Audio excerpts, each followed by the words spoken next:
This video will contain major spoilers for Kanata no Astra. You have been warned. Kanata no Astra and Religion Part 1 The Dilemma. Towards the latter part of the series, in Kanata no Astra, a dilemma was presented to our main characters. They find out about the truth of their world, and now they are presented with the choice of whether or not they choose to reveal the truth or not reveal the truth. Now you might be thinking, so actually you're not thinking, because I assume you've already watched the series, so you already know the context behind this choice. The characters of Kanata no Astra believe that the peace of their world is maintained only by this lie. And if they reveal the truth, then there is a very good chance that the very fabric of their society collapses onto itself. So, I was watching this because I watched the anime, and as I watched what was happening on screen and the dilemma and the arguments that were happening between the characters, I thought to myself, no, don't reveal the truth. But why did I think that? And is that thought correct? Upon further pondering over the dilemma, after I closed the anime, after I finished watching it, or at least the episode, I came to the conclusion that my initial visceral reaction was wrong. So why was my initial visceral reaction wrong? And also, so if my initial visceral reaction is wrong, what's the correct answer? Well, that's pretty obvious. Just tell the truth. Okay? Reveal the fucking truth. It's not even that complicated of a concept. Just be honest. Honesty. That's what we need. Now, what is the argument against that? Well, if humans really are fucking dumb apes, which in a lot of ways they are, then maybe some things need to be hidden. But if that's the case, then maybe we do deserve to go extinct. As for me, I'll choose to believe in humanity even though I really don't. So, in the dilemma of Kanata no Astra, the characters decided that hey, they will tell the truth by principle, okay? And when I say principle, I don't just mean their principle, I mean my own principle, because I do believe that honesty is the majority of instances preferred. It's the preferable outcome, it's the preferable course of action, right? However, my initial visceral reaction went against my very own principles. So why is that? I ask myself, I look inside my mind, not literally, because I can't do that yet. Maybe in the future I will be able to, but not right now. So, regarding Kanata no Astra and my initial visceral reaction to the dilemma that they presented me, I thought to myself that no, you shouldn't tell the truth. Why shouldn't you tell the truth, you ask? Well, because that will lead to chaos, and their society is already in a really good place. Why ruin it? Now, the problem with this is, first of all, it's not perfect. We've already seen that. The events of the anime already show us that there are problems with the system present in Kanata no Astra. So, given that there are problems present within the system of Kanata no Astra, why wasn't my immediate thought to fix it? As is my reaction to most problems. I'm a problem fixer. I think. So, given that I'm like that in most things, even things that my reaction shouldn't exactly be to just immediately try and solve the problem, I reacted in a different way. And why is that? Well, that's because of the society present in Kanata no Astra. Okay? So, in Kanata no Astra, their society has achieved great prosperity, equality, and they have abolished a lot of, well, things in our world that are very harmful, such as weapons, guns, right? And also, they've abolished certain institutions in our current society that might lead to hate and division. Possibly, some might say it theoretically could go wrong and has go wrong. You know what I'm talking about. It's in the title of this video, religion. Okay. Why they even try and brush off the topic? But that is inconsequential to this. I don't know where I'm going with this. I think I already made my point for the Kanata no Astra dilemma. Their answer to the dilemma was correct, and my initial visceral reaction was wrong. Okay? Now, let's just explore this idea a little bit further in part 2. The greater good, and it's for the best. So, let's start off with the first statement there. The greater good. Okay? So, the greater good is a statement that could be used very easily in order to justify the sacrifice of the few in order to benefit the many, right? Which, hey, if you're a utilitarian, and maybe that to you is preferable. But even though I think that some things, such as government, could take a more utilitarian approach, I think that there should be certain inalienable rights that should be protected and should serve as a stopgap for utilitarianism. What are those things? Well, freedom, life, those kinds of things. Like the government should make sure that your life belongs to you and that no one can take it, and that you are free speech is very important. Even from a logical standpoint, I mean, obviously from a word that ends, that like, why is free speech banned? If we look at China and what they are doing, they say that free speech shouldn't be allowed because it ruins the social fabric or that kind of thing. You know what ruins the social fabric? Taking away people's free speech. That builds up frustration, which would then lead to literal wars. Civil wars? I think that counts as a war. I mean, it's people fighting each other and then dying. And you know what? Whatever you call that, war or strategic placement of troops or whatever, people killing each other is generally bad. No, actually, it's always bad. Obviously. I hope that's obvious. That is obvious, right? Right, it is obvious. Now, the next one is for the best.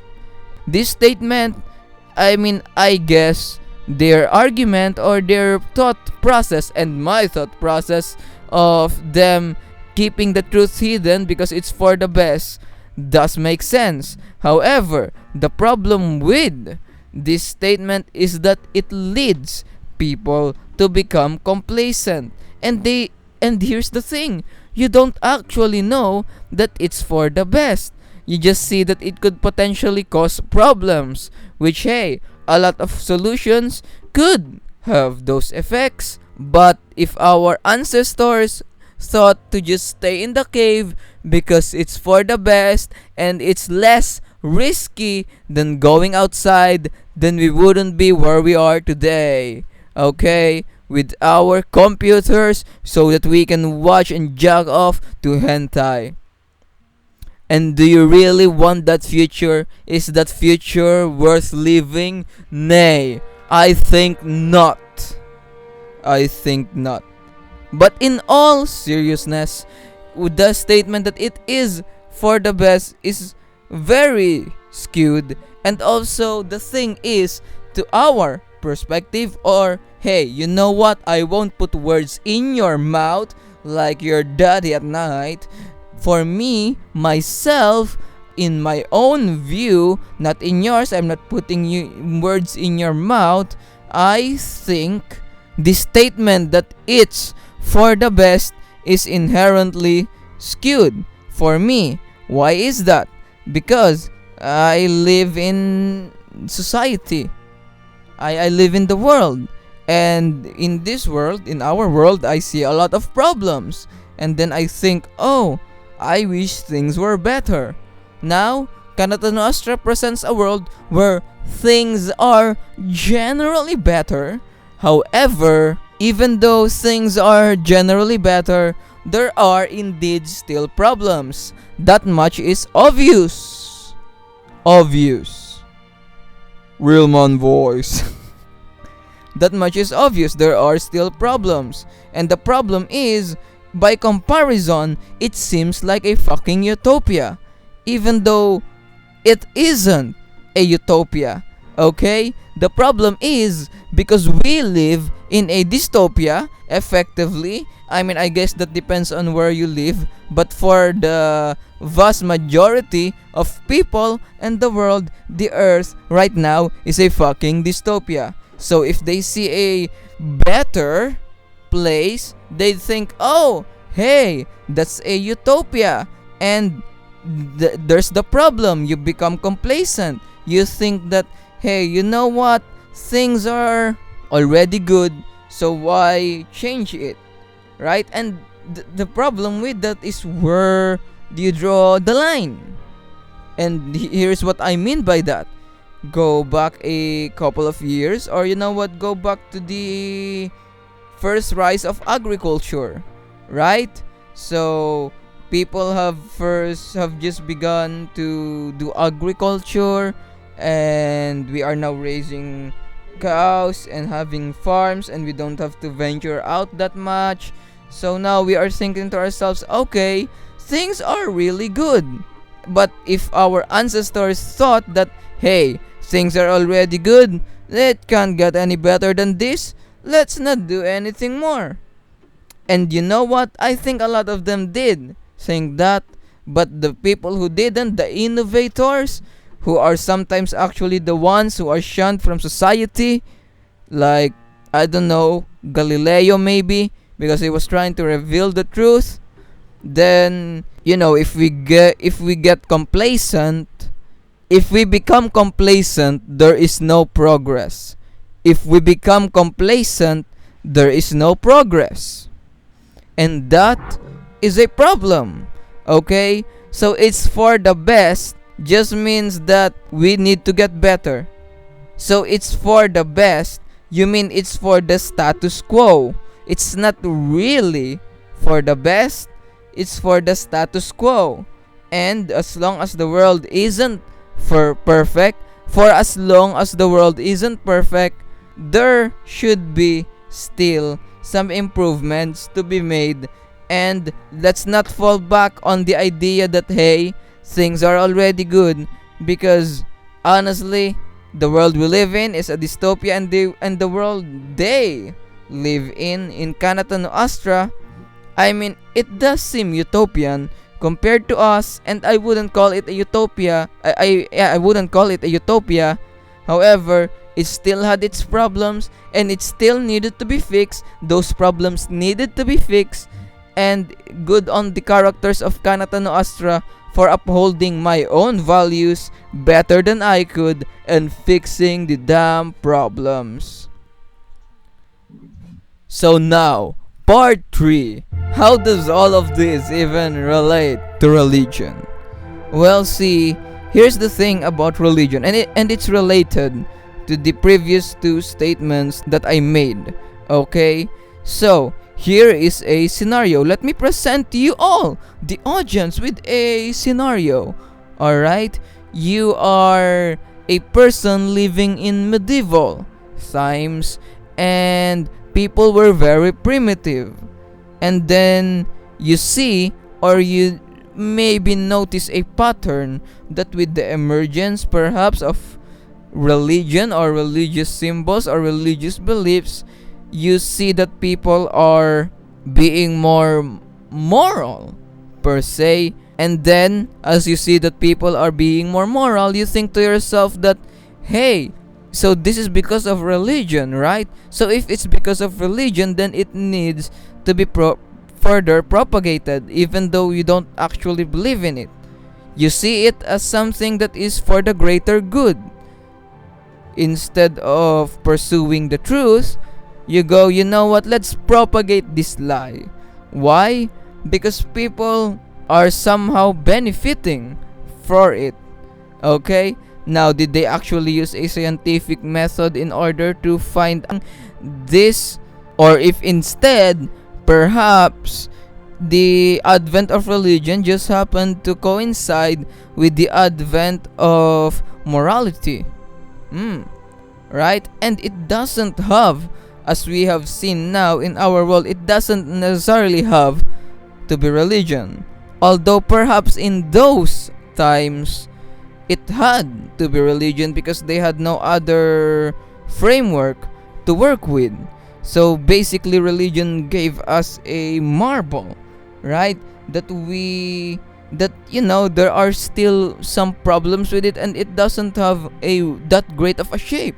So we need to chip away at it and get rid of the unnecessary and bad parts, and then we need to cover it with a coat of paint to make it, to add more beauty to it or to make it better. And perhaps in doing so, you actually take away the religious aspect of it altogether, and only what remains are only the moral aspects. For example, secular humanism.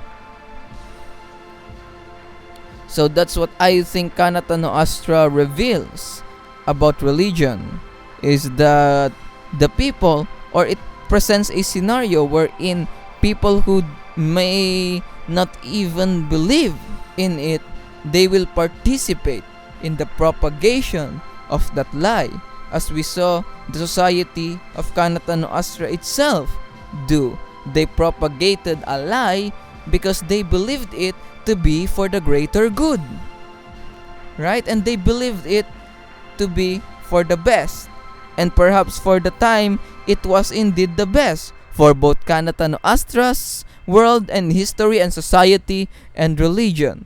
And perhaps people didn't have the proper framework or the proper society to enact the solutions that we want to implement in our world today, and the solutions that the crew of Kanata no Astra wanted to implement in their world at that time. So, to conclude this video, what does Kanata no Astra reveal about religion? Well, I think it presents a scenario that could be very similar to how religion propagates in the first place. Perhaps our ancestors propagated religion despite knowing it to not be true, to be false, because they believed it to be a solution to a problem. It is effectively an imperfect solution to a problem, and perhaps at the time that was the best that they've got.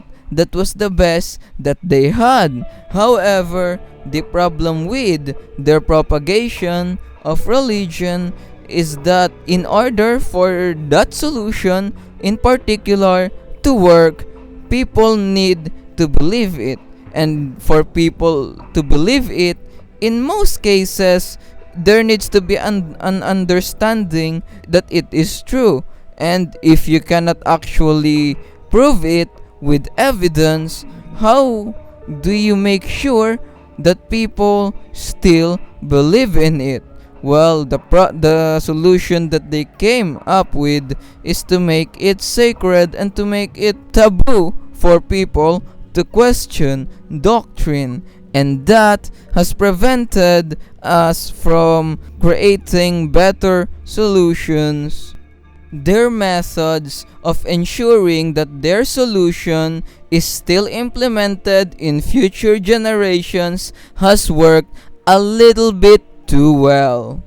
The solutions that they came up with are inherently incompatible with the other similar solutions that others came up with, and because of the means that they use in order to propagate their religion, their solution, their means or methods being the sanctification of their own ideas, is now preventing newer and better solutions to be implemented, because they imbued their own solution with value more than just its practical use and effects.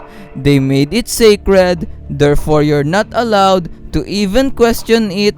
Skepticism itself is wrong, and for the greater good, opposition must be squandered, which could very easily be used to justify unsavory actions. We need to value the truth more, and I need to value the truth as much as I think I do in my head. Granted, I was consuming a work of fiction, so I wasn't really thinking in those terms. But Kanata no Astra revealed a weakness in my own psyche and perhaps morals and integrity. I will aim to be better, I will value the truth, and so should you. I rest my case for today.